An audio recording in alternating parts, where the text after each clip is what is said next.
अस्सलामुअलैकुम ख़वातीनो हज़रात। आज की वीडियो में बनने लगे हैं बड़े मज़ेदार से सॉफ्ट से मज़ेदार चॉकलेटी डोनट्स। उसके साथ साथ हम आज बड़े मज़ेदार से टॉपिक पे बात करेंगे।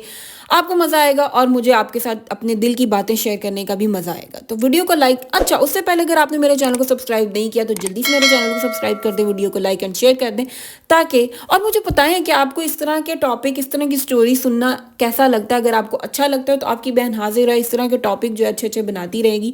और अपनी मेरे अंदर बहुत सारी चीज़ें चल रही होती हैं, मैं बोलने पे आती हूँ तो बहुत कुछ बोलती रहती हूँ, मैं खुद से बातें करती रहती हूँ। तो अब मैं खुद से बातें नहीं करूँगी, मैं आपके साथ अपनी सारी दिल की बातें शेयर किया करूँगी। अच्छा, डोनट की रेसिपी जो है ना वो ऊपर मैं मेंशन कर दूँगी, इसको ज़रूर बनाना, बड़े मज़ेदार बड़े सॉफ्ट बनते। मैंने ये फर्स्ट टाइम दिल से बनाए थे तो ये बड़े अच्छे परफेक्ट बने। नहीं तो मैं पहले बनाती थी ना तो वो नबील भाई कहते थे कि ये वो ना मीठी टिक्कियाँ टाइप की बन जाती हैं। लेकिन यार मैंने कहा कि अच्छा, जो बुराई मतलब जो गलतियाँ मैं करती हूँ वो मैं ठीक करूँ, और बंदा गलतियों से ही सीखता है, नो डाउट। तो फिर मैंने बड़ा दिल से ध्यान से सोच सोच के चीज़ें लगाई बनाई, तो यार ये बड़े मज़ेदार बने, बड़े सॉफ्ट बने कि मैं खुद हैरान थी कि मैंने ये इतने अच्छे बना लिए हैं कि मैं सिर्फ बातें ही करती हूँ।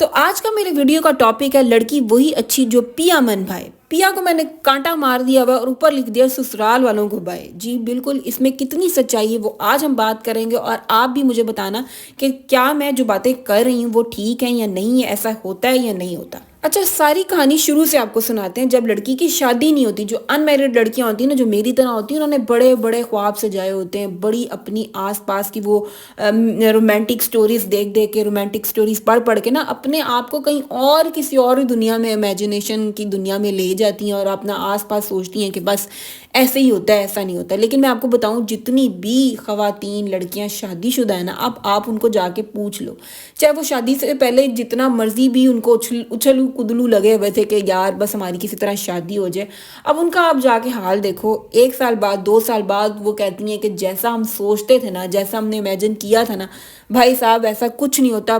मर के 1 साल 2 साल, चलो खींच खूंच के 3 साल निकाल लो, बड़े सही गुजरते हैं। उसके बाद तू कौन मैं कौन, वो लला लला टी पी शुरू हो जाती है।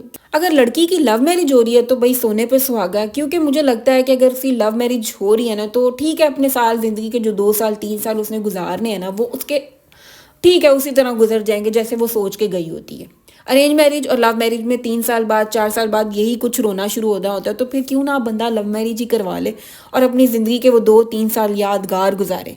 लेकिन लव मैरिज के लिए लव होना भी बहुत ज़रूरी है, जो कि आजकल नहीं होता। आजकल दूर दूर तक लव के नाम पे धोखा ही मिल रहा होता है, और इस तरह लड़की की शादी अरेंज मैरिज घर वालों की मर्जी से कर दी जाती है, क्योंकि ऑप्शन ही कोई नहीं रहता। क्योंकि जिससे आपने इश्क की पींगें चढ़ाई होती है ना, वो तो भाई भाग जाता है, क्योंकि उसने कोई पींग नहीं चढ़ाई होती, उसने अपने घर वालों के पीछे ही चलना होता है।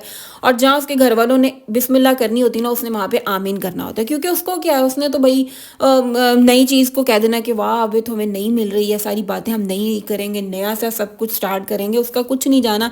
तो भाई आप लोग भी सब्र शुक्र करें और यही सोचें कि जो लव मैरिज के बाद हाल होना था ना, वो अरेंज मैरिज के बाद हो रहा है। और फिर लड़कियां पहुंच जाती हैं अपने ससुराल में, तो सही गेम तो यहाँ से शुरू होती है, सही प्ले। मतलब वो ससुराल वालों को ना वो चाबी वाला गुड्डा बाबा मिल जाता है, बस चाबी घुमाओ, T T T T music चलता रहेगा, और वो जो पूरा बाबा हम लेके आते ना सजा सजू के, उस गुड्डे को ससुराल में फिर ऐसा घुमाया जाता है कि उसके 16 तबक रोशन हो जाते हैं। और जो पिया के संग वो चल के आई होती ना, वो पिया तो उस लाइन से कहीं कोसे दूर खड़ा होता है और कहता ना ना ना बीबी, पहले तू मेरी माँ को राजी कर, मेरी बहन को राजी कर, मेरे बाप को राजी कर, मेरे भाई को राजी कर, और ये एक ऐसी सीढ़ियाँ हैं जिसको तू चढ़ पार कर, फिर मुझ तक पहुँच, फिर पिया तक पहुँच। और मेरी अपनी एक सोच है कि इस सब सीढ़ियों को पार करते करते ना औरत की कहीं बैंड बज चुकी होती है, उसकी हिम्मत ख़त्म हो चुकी होती है, प्यार उसका ख़त्म हो चुका होता है, और फिर उसने पिया के पास जाके तो बस फिर लड़ना ही है, मरना ही है, कुलना ही है। और इस टाइम पे आके मियाँ बीवी का रिश्ता ख़राब होना शुरू हो जाता है, क्योंकि जिस रिश्ते को मजबूत करने के टाइम पे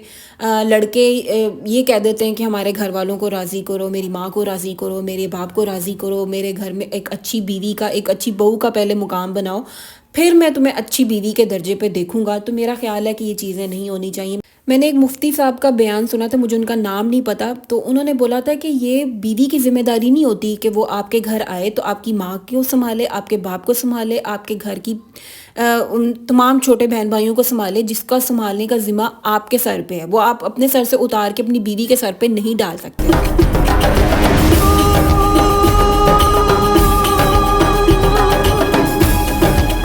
और यहाँ मेरी मीठी-मीठी बातों के साथ मेरे मज़ेदार से डोनट्स रेडी हो चुके हैं। मैं रेसिपी सारी मैंने ऊपर मेंशन कर दी है, ज़रूर बनाना और बनाकर अपने पिया को ज़रूर खिलाना। आपकी किस्मत अच्छी हुई तो आपका पिया आपके गुण गाएगा, नहीं अच्छी हुई तो फिर अल्लाह मालिक है आपका। इसीलिए कहते हैं ना कि जब भी लड़कियों के बारे में सुने तो उनके अच्छे नसीबों की दुआ किया करें। शक्ल सूरत जैसी मर्ज़ी हो, उनके नसीब अच्छे हो ना तो हर चीज़ अच्छी हो जाती है। अगर आपके नसीब अच्छे नहीं है ना तो आपकी शक्ल सूरत पैसा कुछ भी मैटर नहीं करता। आपकी किस्मत अच्छी होना बहुत ज़रूरी है। इसलिए जहाँ भी पता लगे कि बेटी हुई है या बेटी की शादी होने वाली है तो खुदा के लिए अपने दिल से वो सारी बुराइयां एक तरफ रख के ना उसके अच्छे नसीबों के लिए दुआ किया करें। अगर आप किसी की बेटी के लिए अच्छे नसीबों की दुआ करेंगे ना वो ऑटोमेटिकली आपके लिए कन्वर्ट हो जाती है। और जो मर्द हजरात शादी के बाद अपनी बीवी की ज़िम्मेदारी अपनी बीवी को अपने घर वालों के रहमो करम पे छोड़ देते हैं, उनको पूछते नहीं, उनको कहते हैं कि बस ठीक है, ये पहले मेरे घर वालों की 5-6 सीढ़ियाँ पार करो फिर मेरे तक पहुँचो, तो मैं उनको यही कहूँगी कि खुदारा आप लोग शादी ना करें। क्योंकि मियाँ बीवी का रिश्ता इतना खूबसूरत होता है कि उसमें हम अपनी मर्ज़ी से जो भी रंग भरना चाहे ना भर सकते हैं। आपका इस बारे में क्या ख्याल है, मुझे कमेंट करके ज़रूर बताइएगा।